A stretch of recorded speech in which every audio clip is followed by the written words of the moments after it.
Maurice Mom Boucher était l'un des plus puissants gangsters du Québec.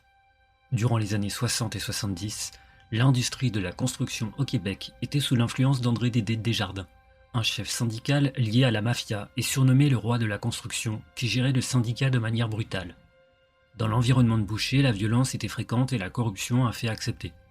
Ses bulletins scolaires le décrivaient comme un élève désintéressé, et il abandonna ses études en 9e année pour enchaîner des petits boulots. En avril 1973, à l'âge de 19 ans, Boucher commet son premier crime connu en volant 200 $ dans une épicerie.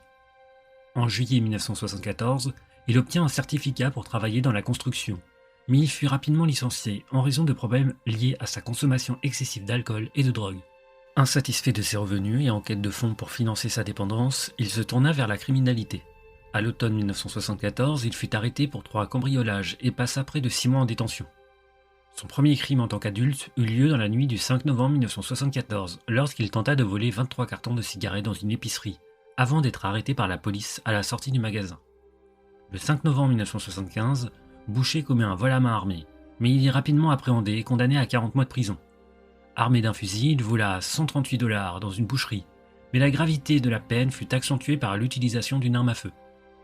En décembre 1978, Boucher et son frère cadet Christian furent arrêtés pour une série de cambriolages et pour avoir agressé l'un des propriétaires des maisons qu'ils avaient cambriolées. En juillet 1979, Boucher trouva un emploi dans une usine de plastique à Montréal, qu'il conserva pendant 4 ans, ce qui représenta la période de travail légitime la plus longue de sa vie. En décembre 1981, il fut de nouveau accusé de cambriolage, mais les charges furent abandonnées lorsque la victime refusa de témoigner contre lui. Autour de 1982, Boucher faisait partie d'un gang de motards appelé les SS.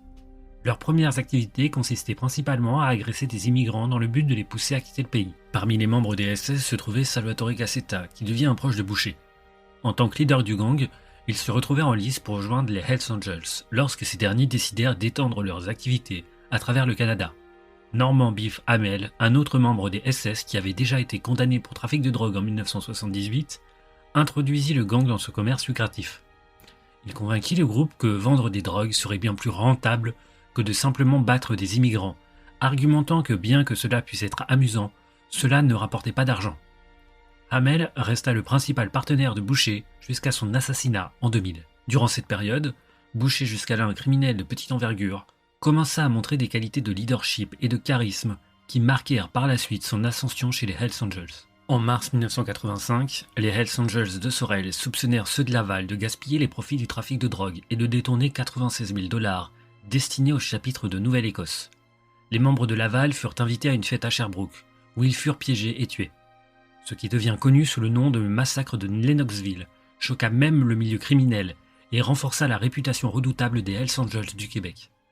Boucher fut impressionné par cet acte et voyant la preuve que les Hells Angels étaient suffisamment impitoyables à son goût, mais il critiqua Régent Zigzag Le Sahar, l'instigateur du massacre, pour avoir épargné 3 membres du chapitre de Laval. Cassetta de son côté considéra cette trahison comme une violation impardonnable du code d'honneur des motards. Il refusa l'offre de Boucher de rejoindre les sommets des Hells Angels du Québec et fonda plutôt son propre gang, le Rock Machine, avec son frère Giovanni en 1986. Après le massacre, Yves Page Trudeau, un tueur prolifique des Hells Angels, devient témoin de la couronne et son témoignage envoya 39 membres du gang en prison. La fin des années 80 fut une période de bouleversement pour les Hells Angels au Québec, et Boucher gravit rapidement les échelons, profitant des arrestations et départs de figures clés du gang. En septembre 1984, Boucher a menacé une jeune fille de 16 ans avec une arme à feu, ce qui lui valut une condamnation. Peu de temps après avoir purgé sa peine de 40 mois, Boucher rejoignit le club de motards Hells Angels à Montréal et gravit rapidement les échelons. Son entrée dans les Hells Angels fut facilitée par Hamel qui avait rejoint le club quelques mois auparavant et qui devient son mentor. Le 1er mai 1987, Boucher devient membre à part entière, full patch des Hells Angels, 3 jours après l'assassinat de Martin Huneau, chef d'un gang rival, les Dice Riders.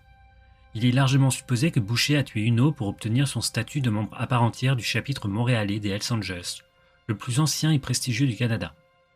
Huneau, opposé à une alliance entre les Dice Riders et les Hells Angels, fut abattu dans un bar de Laval, mais aucun des témoins n'accepta de témoigner contre Boucher.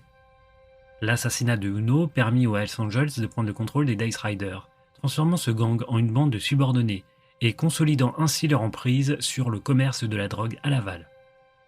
Boucher avait le surnom de Môme en raison de son souci du détail et de sa manière de surveiller ses hommes comme une mère attentive mais exigeante. En avril 1988, lorsque Walter Stadnick devient président national des Hells Angels au Canada, il nomma Boucher comme son lieutenant pour le Québec. Ensemble, ils parviennent à intégrer un gang rival, les Vikings, qui deviennent le chapitre des Hells Angels à Québec. Le 15 septembre 1989, Boucher ordonna aux Hells Angels d'incendier le clubhouse des Outlaws, un gang rival à Dunnville. Le lendemain, Darky Leblanc, président du chapitre des Outlaws de Dunnville, demanda à Boucher de pouvoir changer de camp. Boucher refusa de l'intégrer pleinement aux Hells Angels, mais lui proposa un rôle d'associé, ce que Leblanc accepta. Il devient un agent des Hells Angels, fournissant des renseignements internes pendant que les Hells et leurs clubs satellites, les Evil Ones, prenaient progressivement le contrôle des territoires détenus par les Outlaws en 1989 et 1990. La même année, Boucher fut accusé de mensonge à un officier de police et choisit de purger 4 mois de prison au lieu de payer une amende de $200, une décision surprenante.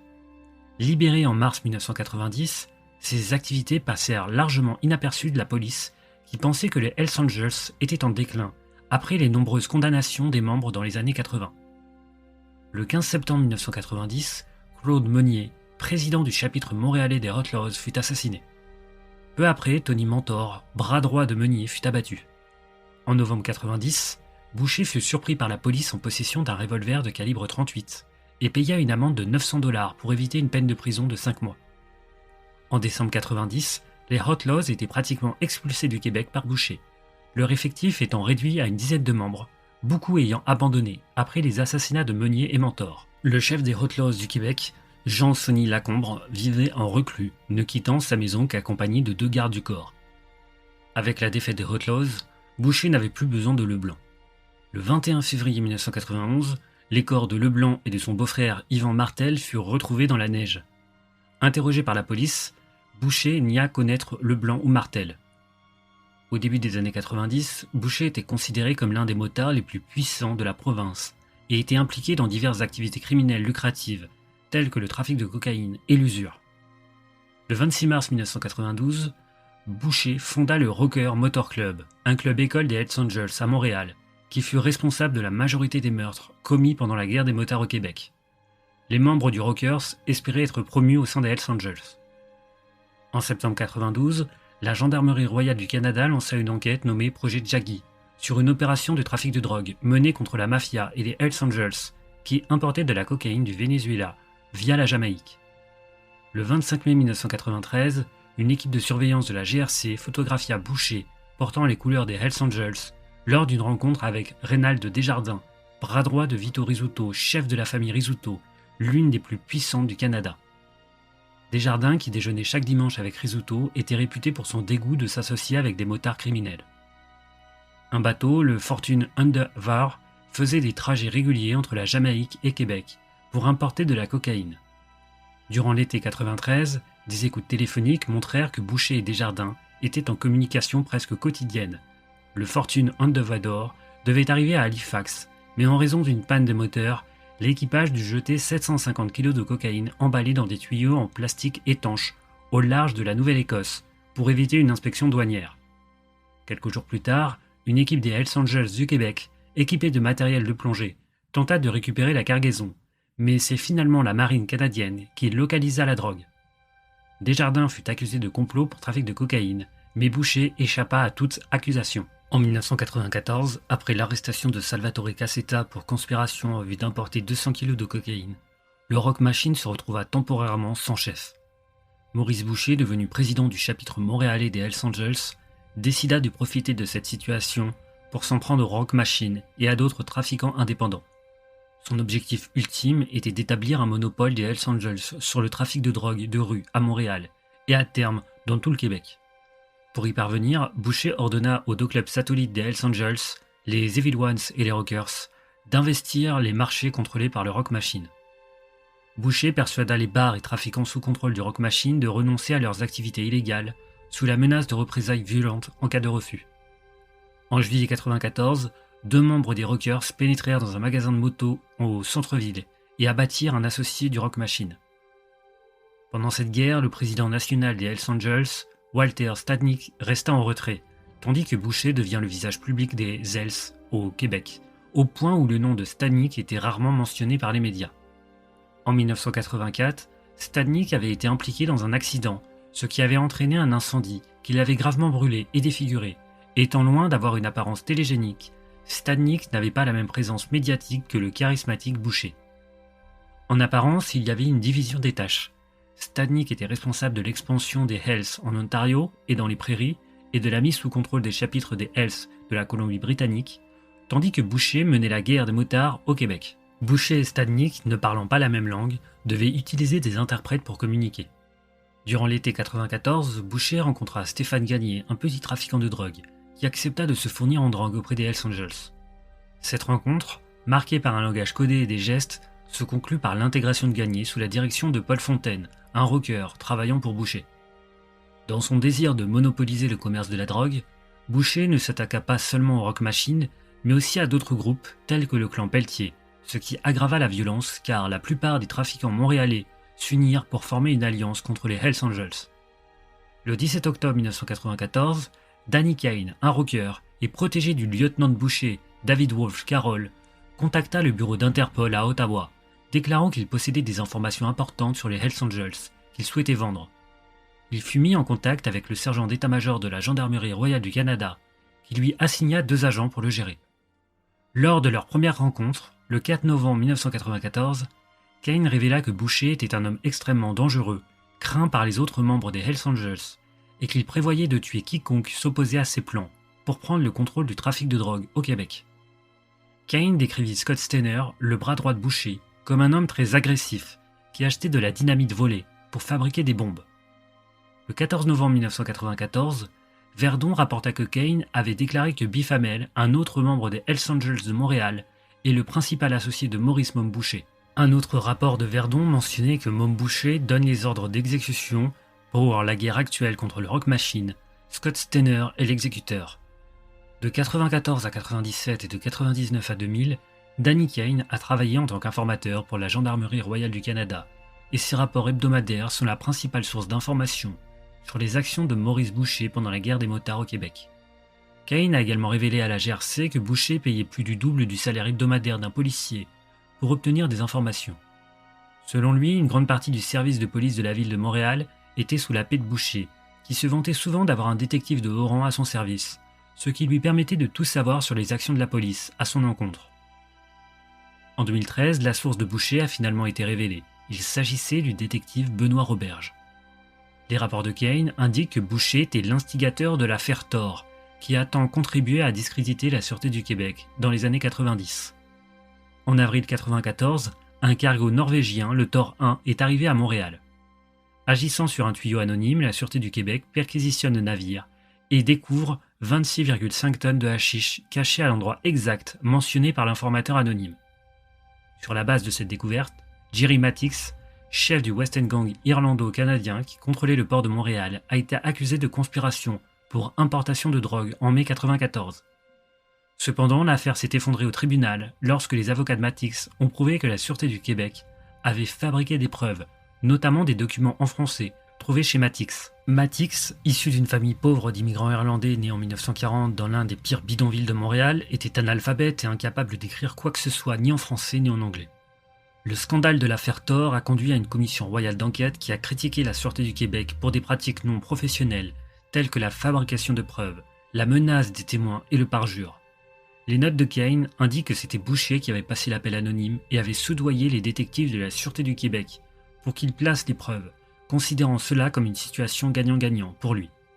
Si Matix était condamné, cela éliminerait un rival potentiel, et si ses avocats exposaient les preuves fabriquées, le retour de bâton discréditerait la Sûreté du Québec. En janvier 1995, Maurice Boucher décida de créer un nouveau chapitre des Hells Angels qu'il dirigerait. Le chapitre des nomades était constitué de Hells Angels les plus puissants du Québec et n'était pas limité à des emplacements géographiques comme les autres chapitres. Bien que Boucher fût le président en titre, les nomades étaient en réalité dirigés par un triumvirat. David Wolf Carroll, responsable de la région Atlantique, Boucher responsable du Québec, et Walter Stadnik, responsable du reste du Canada. Le chapitre des nomades achetait de la cocaïne en grande quantité comme 1000 kilos à la fois auprès de la famille Rizzuto et du West End Gang. À l'exception du chapitre de Sherbrooke, tous les autres chapitres des Hells au Canada devaient acheter leur cocaïne auprès des nomades. Kane décrivit Boucher comme un homme beaucoup plus discipliné que dans les années 70, ne consommant que de l'alcool et se levant toujours tôt le matin pour rencontrer d'autres Hells Angels vers 9h30. Boucher, dans un geste astucieux, payait son avocat pour être présent à ces réunions, les rendant techniquement protégés par la confidentialité avocat-client, ce qui empêchait la police de les enregistrer. Bien qu'il ait été associé à des gangs suprémacistes blancs dans le passé, le garde du corps de Boucher était un immigrant haïtien nommé Gregory Woolley, considéré comme le meilleur assassin travaillant pour les Hells Angels. Woolley gagna son surnom de Picasso pour ses compétences dans l'art du meurtre, ayant tué pour la première fois à l'âge de 17 ans.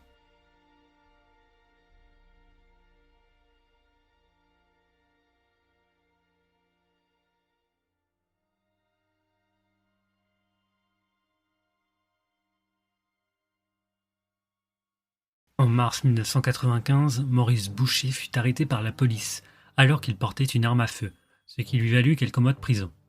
C'est également en prison que Boucher fit la connaissance de Stéphane Gagné, surnommé Godas. Gagné, un criminel chevronné, avait été incarcéré pour 2 ans pour vente de cocaïne. En décembre 1994, alors qu'il était à la prison de Bordeaux, Gagné attaqua un membre du Rock Machine, Jean Duquier, après que ce dernier lui ait demandé de piétiner une photo de Boucher. Cet acte de loyauté attira l'attention de Boucher, et lorsque Gagné fut transféré dans la même prison en 1995, il se vanta de sa fidélité aux Hells Angels et déclara qu'il ferait n'importe quoi pour en devenir membre. Boucher fut libéré en juillet 1995 et n'oublia pas Gagné. Il lui dit de le contacter après sa libération, lui promettant du travail important. Après sa libération en 1996, Gagné rejoignit les Rockers et Boucher mit en place une unité de surveillance sophistiquée, composée de 3 véhicules, équipés de caméras cachées, avec des batteries qui duraient 72 heures. Ces caméras, souvent dissimulées dans des boîtes de mouchoirs sur les tableaux de bord, servaient à recueillir des informations sur d'autres groupes criminels et la police. Gagné avait pour mission de récupérer les images après une journée de surveillance. Lors des funérailles de la mère de Frank Cotroni, Boucher demanda à Gagné de filmer secrètement les participants et de noter les plaques d'immatriculation des voitures. Boucher voulait connaître tous les membres de la famille Cotroni, car il avait l'intention de les éliminer une fois la guerre contre le Rock Machine terminée. Le 9 août 1995, une Jeep piégée explosa, tuant un garçon de 11 ans, Daniel Desrochers. Selon Kane, Boucher et Scott Steiner avaient conçu un plan pour sacrifier l'un des leurs de manière brutale, afin de retourner l'opinion publique contre le Rock Machine. Le choix se porta sur un petit dealer, Marc Dubé, qui mourut dans l'explosion, tout comme Desrochers. Un rapport de la GRC décrivit Steiner comme un psychopathe très violent et cruel, qui ne peut pas se contrôler, et estima qu'il était probablement celui qui avait déclenché la bombe, malgré la présence d'enfants jouant à proximité. Un mois plus tard, un premier membre des Hells Angels fut abattu en sortant de sa voiture dans un centre commercial, et 9 bombes explosèrent autour de la province lors de ses funérailles. Le 23 septembre 1995, un videur du nom de Steven Bull Bertrand, qui vendait de la drogue pour les Hells Angels, appela Maurice Boucher pour se plaindre d'avoir été frappé par un autre dealer. Boucher lui conseilla de prendre une batte de baseball et de s'en prendre violemment à l'homme en question. Cette conversation, surveillée par la police, mena à l'inculpation de Boucher pour incitation à la violence. À la suite de la mort de Daniel Desrochers, la province de Québec cherchait désespérément un moyen d'incarcérer Boucher et décida de s'opposer à sa libération sous caution pour cette accusation afin de le maintenir en prison pendant au moins quelques mois. Le 27 octobre 1995, son audience de cautionnement attira une attention médiatique inhabituelle. Boucher réussit à obtenir sa libération sous caution, bien qu'il lui fût interdit de s'associer aux membres des Hells Angels, à Vito Rizzuto ou à Robert Savard, un célèbre usurier montréalais. Le 31 janvier 1996, Boucher plaida coupable pour incitation à la violence et paya une amende de $2000. En décembre 1995, Kane rapporta que Boucher songeait sérieusement à se retirer au Mexique dans l'année suivante, en raison de la pression policière qui, selon lui, était devenue trop forte. Plusieurs autres membres des nomades partageaient cette réflexion. Cependant, Boucher dominait encore le marché de l'ecstasy à Montréal, réalisant un bénéfice de $1 sur chaque pilule vendue dans la région. Au cours de l'été 97, Boucher décida de contourner la mafia et d'établir un lien direct avec les cartels colombiens. En raison de la présence d'informateurs au sein de la police, Maurice Boucher savait que la GRC avait une taupe parmi les Hells Angels et était obsédé par l'idée de découvrir son identité. Pour débusquer l'informateur et déstabiliser le système judiciaire au Québec, Boucher décida que les Hells Angels commenceraient à sélectionner au hasard et à assassiner des personnes liées à la justice. Boucher fut particulièrement alarmé lorsque le tueur des rockers, Aimé Simard, devient délateur en mars 1997, marquant la 3e fois depuis 1985 que la couronne offrait un accord clément à un tueur à gages associé aux Hells. Il se plaignait que malgré leurs crimes passés, des personnes comme Yves Apache-Trudeau, Serge Quesnel et Simard avaient tous bénéficié d'accords favorables avec la couronne. Boucher en déduisit que, pour éviter cela, les Hells devaient commettre des crimes tels que le meurtre aléatoire de membres du système judiciaire, de manière à empêcher la couronne de négocier avec eux. Boucher décida donc de cibler les gardiens de prison, estimant qu'ils étaient en bas de l'échelle du système judiciaire québécois. Le 26 juin 1997, 2 prospects dénomades Stéphane Gaudas-Gagné et André Tots Toussignant assassinèrent la gardienne de prison, Diane Lavigne. Le 8 septembre 1997, Gagné, accompagné de Paul Fontaine, tua par balle le gardien de prison, Pierre Rondeau, et blessa un autre gardien, Robert Corriveau, alors qu'il quittait la prison de Rivière-des-Prairies. Le Hells Angels, Serge Boutin, le petit ami de Fontaine et principal trafiquant de drogue du village gay de Montréal, entendit des rumeurs provenant de la prison de Bordeaux, indiquant que les gardiens soupçonnaient Gagné d'être impliqué dans ces meurtres. Il transmit cette information à Boucher, qui commença à douter de Gagné. Toutefois, il lui dit « C'est parce que tu es tellement agaçant en prison. Ça doit être pour ça que les gardiens pensent que c'est toi. » Parallèlement, Boucher entra en conflit avec son ancien bras droit, Scott Steiner. Le 4 novembre 1997, Scott Steiner, accompagné de son garde du corps Donald Bam Bam Magnussen, fut vu pour la dernière fois quittant le manoir Lavigueur, où ils habitaient, pour aller rencontrer Boucher. Plus tard, leurs corps furent retrouvés flottants dans le Saint-Laurent. Pour obtenir des informations sur les meurtres, le commandant André Bouchard ordonna une série de perquisitions dans des clubs de striptease, des bars et des restaurants appartenant aux Hells Angels. Le 4 décembre 1997, Bouchard fit une descente dans une agence de striptease gérée par les Hells. Lors de cette perquisition, Bouchard assomma un Hells qui voulait se battre avec lui et demanda « Y a-t-il quelqu'un d'autre qui veut se battre ?» après avoir mis le Hells hors de combat. Il découvrit dans l'agence environ 2,5 millions de dollars de cocaïne. Au cours de la même perquisition, un immigrant péruvien et trafiquant de drogue nommé Steve Bois, trouvé avec la cocaïne, fut arrêté. Comme Bois avait aidé Gagné à nettoyer après les meurtres, il le nomma comme l'auteur des meurtres en échange d'une peine réduite. Grâce aux informations fournies par Bois, Gagné fut arrêté le 5 décembre 1997. Après une longue interrogation par le détective Robert Pigeon, Gagné craqua et accepta de devenir un délateur le 6 décembre 1997. Gagné espérait devenir riche et recevoir une immunité totale en échange de son témoignage, mais le procureur général de Montréal, André Vincent, lui offrit seulement une peine de 25 ans de prison, avec possibilité de libération conditionnelle, sous réserve de bonne conduite. Boucher était extrêmement mécontent d'apprendre que Gagné avait accepté de témoigner contre lui, croyant que la couronne ne négocierait jamais un accord avec quelqu'un ayant tué des gardiens de prison. Pour éviter que l'acolyte de Gagné dans les 2 meurtres Toussignant ne fasse également un accord avec la couronne, Boucher décida qu'il devait être éliminé. Toussignant rendit visite à Boucher le 7 décembre 1997 pour discuter du fait que Gagné était devenu un délateur, puis disparu. Le 18 décembre 1997, Boucher fut arrêté et accusé de 2 meurtres au premier degré, pour les meurtres de Rondeau et Lavigne. Boucher se vit refuser la liberté sous caution et ne fut pas placé à la prison de Rivière-des-Prairies. Au lieu de cela, il fut détenu dans une cellule spéciale seule à la prison des femmes de Tanguay. Le 27 février 1998, le corps de Toussignant fut retrouvé. En revanche, Fontaine s'enfuit à Québec puis au Mexique. Fontaine fut épargné car Boucher souhaitait conserver les services de son petit ami Boutin. Le 19 mars 1998, l'audience préliminaire de Boucher se tient. Boucher ne se rendit pas à l'audience car les gardiens de prison refusèrent de le conduire au tribunal. Le 2 novembre 1998, le procès de Boucher débuta à Montréal avec Boucher défendu par Jacques Larochelle et le procureur de la Couronne, Jacques Daguenet, en charge de l'accusation. Daguenet admit qu'il y avait un cas difficile, car Gagné était un témoin vedette peu agréable, un tueur à gages auto-confessé, qui avait seulement accepté de témoigner, pour une peine plus légère. De plus, Gagné affirmait avoir reçu les ordres pour tuer les gardiens de prison de Fontaine et Toussignant, tandis que Boucher n'avait fait que des déclarations cryptiques et des gestes de la main. La Rochelle était un avocat compétent de Québec, connu pour sa capacité à démonter la crédibilité des témoins de la Couronne par des questions incisives. Le juge présidant le procès de Boucher, Justice Jean-Guy Bollard, avait précédemment supervisé le procès de Régent Lessard et des hommes responsables du massacre de Lennoxville en 1986 et était connu comme le juge le plus redouté des tribunaux criminels du Québec, connu pour intimider les avocats et les témoins. Pendant le procès, Justice manifesta un fort parti pris en faveur de la défense et accepta immédiatement la demande de La Rochelle d'exclure 5 bandes enregistrées de conversations téléphoniques interceptées par Boucher, ce qui affaiblit le dossier de la couronne. Bollard décide que le mandat pour écouter le téléphone de Boucher avait été obtenu illégalement, car la police avait déclaré dans sa demande de mandat qu'elle cherchait des informations sur qui avait incendié la maison de Nicole Kennel en 1995. La Rochelle attaqua Gagné comme un criminel de carrière dont le témoignage ne pouvait pas être fiable et réussit à obtenir de Gagné, lors du contre-interrogatoire, qu'il n'avait aucun respect pour la vérité et qu'il mentirait pour avancer ses propres intérêts.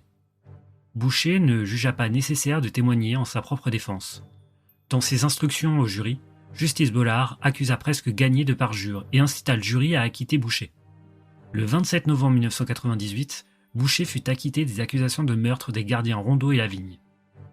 L'avocate de la couronne, Madame France Charbonneau, largement considérée comme la procureure la plus coriace du Québec, lança un appel pour tenter d'annuler l'acquittement concernant le procès de Boucher de 1998, arguant que le procès avait été entaché de nombreuses irrégularités, telles que le parti pris pro-défense du juge Bollard, nécessitant un nouveau procès. En septembre 1999, le Hells Angels David Wolf Carroll expliqua à Kane que Boucher était un leader fort, mais un mauvais homme d'affaires. Carroll décrivit Hamel comme étant le véritable cerveau derrière le chapitre nomade, affirmant que le calme et peu connu Hamel était celui qui avait enrichi les membres du chapitre nomade, grâce à ses compétences commerciales. Carroll parla de la table faction composée de Boucher, Hamel, Hull, Michel Rose, Gilles Mathieu et André Chouinard, comme étant l'élite au sein de l'élite, indiquant que les membres de cette table étaient ceux qui gagnaient de loin le plus d'argent.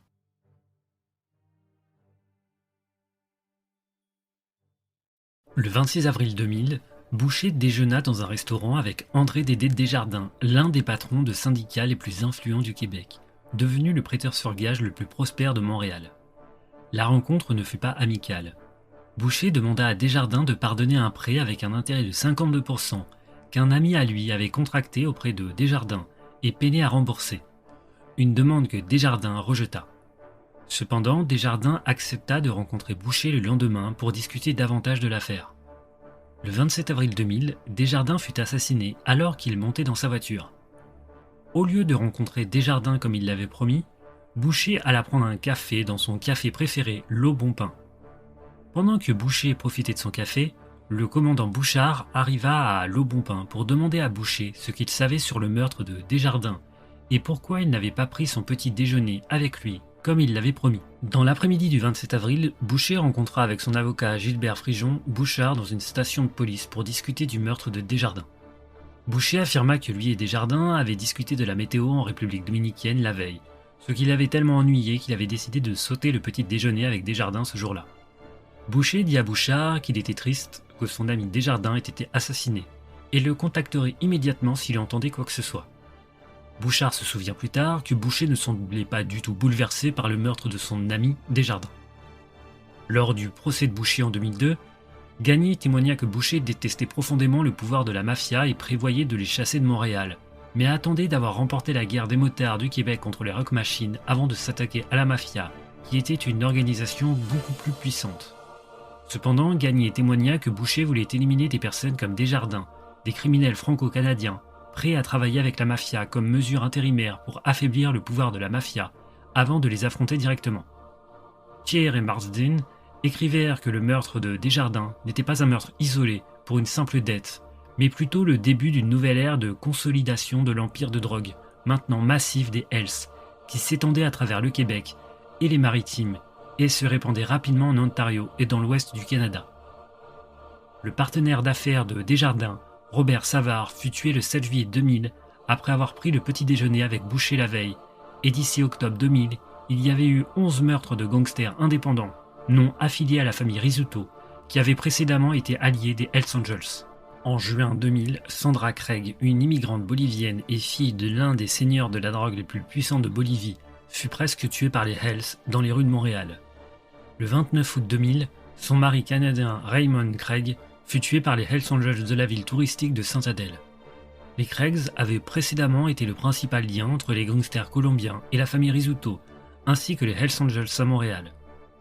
Le 21 juin 2000, le nomade Norman Robitaille, André Chouinard et Michel Rose rencontrèrent Rizzuto pour convenir du prix d'1 kilo de cocaïne au Québec, 50 000 $, avec une peine de mort pour quiconque vendait en dessous de ce montant. Selon Kane, Boucher voulait assister à la réunion avec Rizzuto, mais ne le fit pas pour éviter d'attirer l'attention de la police. Kane affirma qu'un groupe appelé La Table, composé de Boucher, Denis Houle, Michel Rose, Norman Robitaille et André Chouinard fixait les prix des drogues au Québec en consultation avec la mafia. En raison de l'accord avec Rizzuto, Boucher n'avait plus besoin des services des Craig et décida de se débarrasser d'eux. Le 23 juin 2000, pour célébrer le 5e anniversaire de la fondation des Nomades, Boucher organisa une fête, ce qui fut la dernière fois que Louis Mélou Roy, un nomade et président du chapitre des Hells Angels de Trois-Rivières, fut en vie. Mélou avait exprimé son objection à l'accord que Boucher avait conclu avec la famille Rizzuto pour vendre de la cocaïne à 50 000 $ le kilo. Mélou préférait vendre la cocaïne à un prix considérablement inférieur et avait dit à Boucher qu'il ne se conformerait pas au prix de la table, croyant qu'en tant que membre fondateur des Nomades, il était à l'abri de toute punition de la part de Boucher. Le 13 septembre 2000, Michel Auger échappa de peu à la mort. Au cours de l'été 2000, Auger avait écrit plusieurs articles reliant Boucher au meurtre de Desjardins, et la tentative d'assassinat d'Auger était similaire au meurtre de Desjardins. Cette tentative de meurtre provoqua des manifestations de journalistes à Montréal, exigeant que le gouvernement fédéral adopte une loi anti-gang similaire à la loi RICO aux États-Unis. Vito Rizzuto, le patron de la famille Rizzuto, était terrifié par la possibilité de l'adoption d'une loi de type RICO au Canada, et en une démonstration frappante de pouvoir de la mafia à Montréal, ordonna une trêve dans la guerre des motards au Québec. Le 27 septembre 2000, Boucher rencontra Frédéric Fred Fauché, le leader des Rock Machines, dans un palais de justice à Québec pour convenir de la trêve. Cependant, la trêve ne mit pas fin à la violence des Hells Angels. En octobre 2000, un propriétaire de bar à Terrebonne refusa de permettre aux Roddy Ones, un club affilié aux Hells, de vendre de la drogue dans son bar. Alors que le propriétaire promenait son chien, il fut attaqué en plein jour par 3 hommes masqués. Menée par Auger, une manifestation eut lieu à Montréal pour honorer le propriétaire. Le 8 octobre 2000, pour célébrer l'Action de grâce, Boucher et Fauché dînèrent ensemble au restaurant Bleu Martin. Alors qu'un photographe du tabloïd Allopolist enregistrait la scène, les leaders des Hells Angels et des Rock Machines échangèrent des poignées de main, s'embrassèrent et rompirent le pain ensemble. Pour sceller la trêve, les leaders de bikers se rendirent ensuite au Super Sex, un club de striptease bien connu à Montréal à l'époque, avec des photographes d'Allopolis en reportage. Le 10 octobre 2000, un juge en appel de Montréal annula l'acquittement de Boucher, déclarant que la couronne avait été entachée par l'intimidation du jury et que les instructions du juge Bollard au jury étaient défectueuses. En conséquence, Boucher devait être rejugé pour les meurtres de Lavigne et Rondeau. La cour d'appel accepta l'argument de la procureure de la couronne, France Charbonneau, selon lequel le juge Bollard avait affiché un biais pro-défense si flagrant qu'un nouveau procès était nécessaire. Après l'annulation de l'acquittement, le commandant André Bouchard fit arrêter Boucher en sortant d'un restaurant pour l'accuser à nouveau de 2 chefs de meurtre au premier degré, pour les meurtres de Rondeau et Lavigne. Bouchard déclara que Boucher était furieux. Boucher fut refusé de mise en liberté sous caution et détenu à la prison de Tanguay avant et pendant son procès.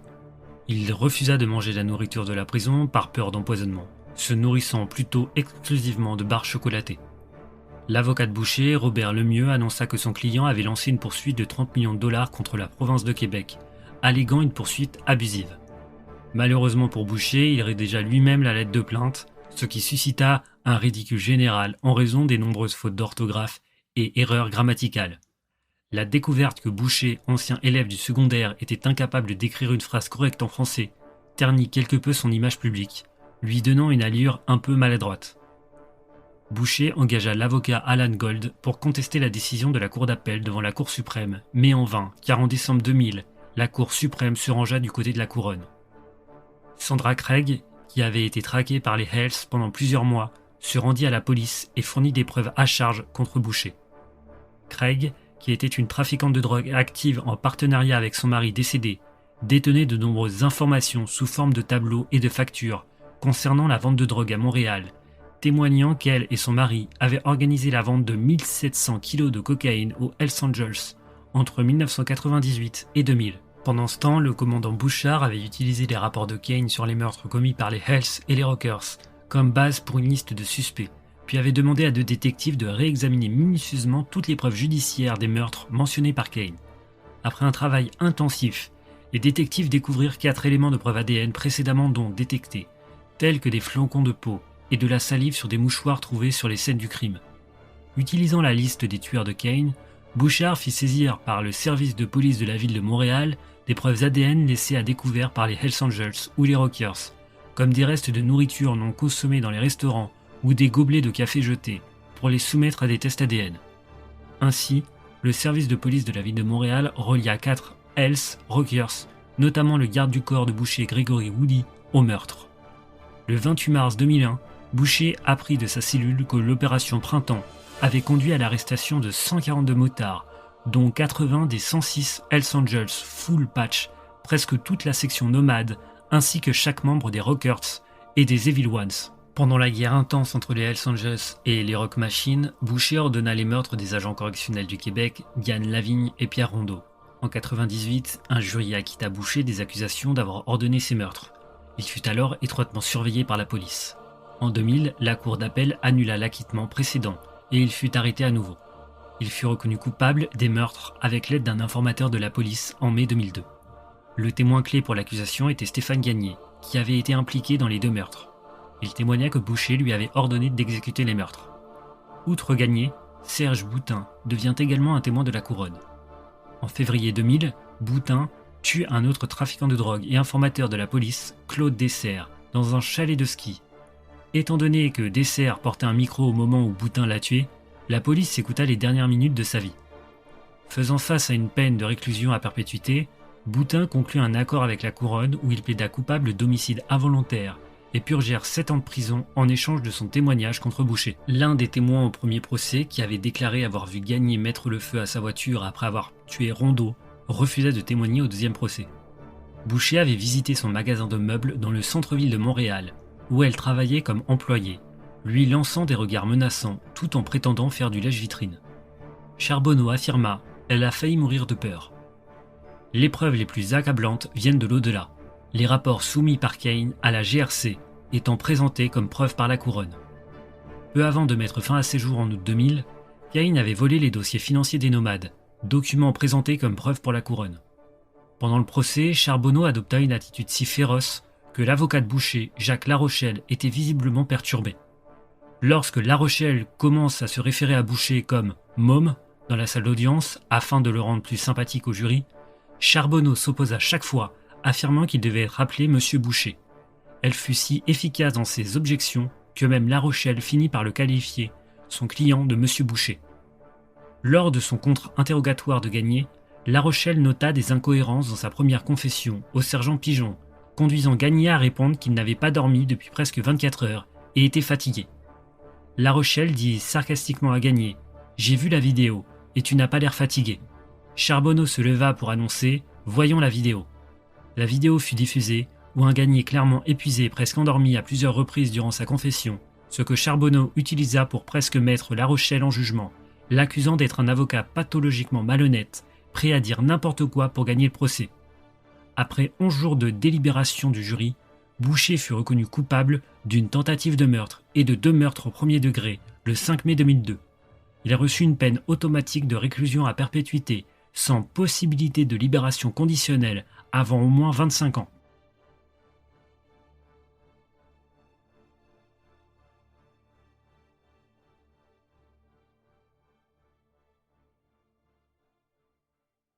Boucher a été incarcéré dans le seul pénitencier canadien de sécurité maximale situé à Sainte-Anne-des-Plaines, au nord de Montréal. En mai 2002, il était détenu dans la section E-Bloc de la prison, où se trouvaient également d'autres membres des Hells Angels. À l'été 2002, Boucher fut transféré à l'unité de gestion spéciale. En avril 2014, il a été rapporté que les Hells avaient expulsé Boucher de l'organisation. Pour eux, leur ex-dirigeant faisait finalement partie du passé, selon un membre des Hells cité dans des documents judiciaires. Le 19 novembre 2015, Boucher et sa fille ont été accusés de complot en vue de commettre un meurtre, Dans l'acte d'accusation, la couronne alléguait que Boucher continuait à participer au crime organisé depuis sa cellule, transmettant des messages à sa fille, qui à son tour relayait les messages à Grégory Woolley. Il était affirmé que Boucher avait, par l'intermédiaire de sa fille, ordonné à Woolley de tuer Reynald Desjardins, un proche associé des Risotto. L'inspecteur en chef de la Sûreté du Québec a déclaré que Boucher voulait faire tuer Desjardins pour s'assurer qu'il pouvait continuer à contrôler le territoire, ajoutant qu'il y avait aussi certainement un aspect de vengeance. En mai 2016, les avocats de Woolley et de Boucher ont réussi à faire obstacle à la phase d'enquête préliminaire du procès, affirmant que les deux hommes souhaitaient assister aux sessions d'enquête préliminaire, mais demandaient un changement de lieu, arguant que le palais de justice de Gouin était dangereux pour leurs clients. Peu avant le début de son procès, Boucher a plaidé coupable le 17 avril 2018 pour complot en vue de tuer Reynald Desjardins. Le 11 mai 2018, Boucher sera condamné à 10 ans de prison, ce qui signifie qu'il ne pourra demander une libération conditionnelle qu'en 2037. Selon plusieurs journalistes, dont Félix Séguin, Boucher désirait ardemment se venger de ses anciens associés, s'il devait un jour être libéré, qu'il considère comme l'ayant trahi. Le 10 juillet 2022, Boucher s'éteint alors qu'il recevait des soins palliatifs pour un cancer de la gorge. Il avait 69 ans. Jusqu'à son dernier souffle, il se serait montré désagréable envers le personnel soignant. Au cours des derniers jours, des enquêteurs des crimes majeurs de la Sûreté du Québec ont tenté de lui arracher des aveux susceptibles de faire avancer plusieurs enquêtes sur des crimes et des meurtres, mais sans succès.